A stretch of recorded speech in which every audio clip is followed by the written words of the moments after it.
kupata ushindi huu kwa hata sisi wenyewe hatukutegemea aina ya ushindi huu ambao tumepata.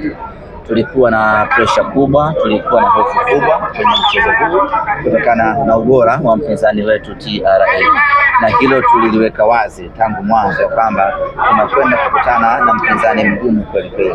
Tuliamini tungeshinda kutokana na ubora wa timu yetu, tarajia ushindi utawala mkubwa wa dakika 90. TRA hii leo tuliweza kuwakamata vizuri. Bila shaka mwalimu Steven Becker amefanya homework yake vizuri, amewastadi TRA kwenye mechi zote mbili ambazo tumecheza nao, na uzuri ni kwamba tumecheza nao mechi 3 kwenye kipindi cha muda mfupi. Kwa hiyo ni rahisi mwalimu kukaa na kufanya homework yake vizuri na kuangalia ubora wao na udhaifu wao. Kwa hiyo kwenye meza ya kiufundi Steven Becker ameshinda pakubwa, kwa sababu alifahamu udhaifu wa TRA uko wapi, alifahamu ubora wa TRA uko wapi na silaha ya TRA ni nini, akaweza kudhibiti na hatimaye tukaweza kuwa outshine na tukamfunga magoli 4. Sisi kwetu ni fahari kubwa, ni faraja kubwa, ndiyo robo finali ambayo imezalisha magoli mengi kweli kweli, na ndio robo finali ambayo ilikuwa haitabiriki, lakini mwisho wa siku tumepata ushindi wa magoli 4. Hongera kwa benchi la ufundi, hongera kwa mashabiki wetu, na hongera kubwa kwa wachezaji wa Simba Sports Club. Robo finali ambayo ilikuwa haitabiriki, imeweza kuvuka kipindi kwa mabao 4. Mpinzani aliyeko mbele ni Coastal Union. Kwa sababu hii kwa haitabiriki, tulifuata tunatabirika, na mnaona matumaini ya kuchukua ubingwa. Tunakoelekea ni nusu finali. Coastal Union na wenyewe sio timu mbaya sana, na kama sikosei wana uzoefu mkubwa na kombe hili wameshacheza mpaka finali. Kwa hiyo wanajua kitu gani cha kufanya, hasa zinapokuja mechi za knockout. Nusu finali na yenyewe itakuwa ni ngumu, lakini muda wake utafika.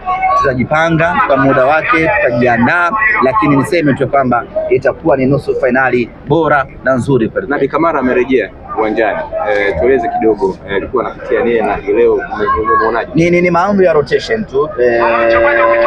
Mwalimu anapanga nani aingie, nani acheze, nani asubiri. Kwa hiyo baada ya muda mrefu Nabi Kamara ameweza kumshawishi mwalimu mazoezini, na leo hii kampa nafasi, amefanya kazi yake ipasavyo.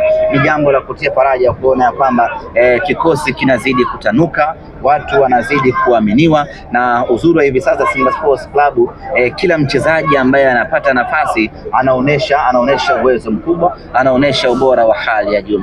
Nafasi haijamilikiwa na mchezaji fulani, kila nafasi ina option yake.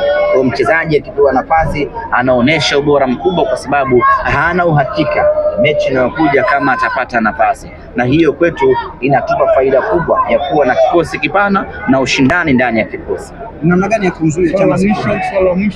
Namna gani kumzuia Chama Sifuri? Kila mechi anaweka.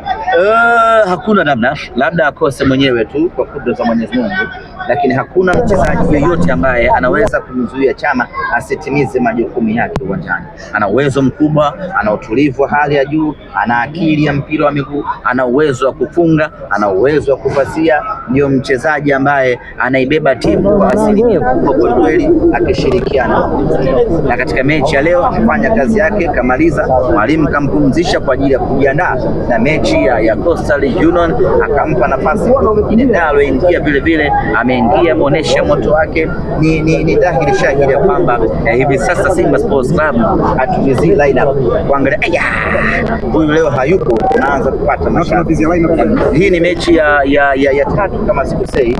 Shomari Kapombe hayupo, lakini wala hakuna wasiwasi. Anayepewa nafasi yake anafanya kazi nzuri na anakuwa mpaka mchezaji bora wa mechi ngumu kama hii. Yote kwa yote, Simba tunazidi kuchanja mbuga, na sasa tunaelekea kwenye nusu finali, na malengo yetu, yani break yetu ya mwisho ni ubingwa wa kombe la CRDB.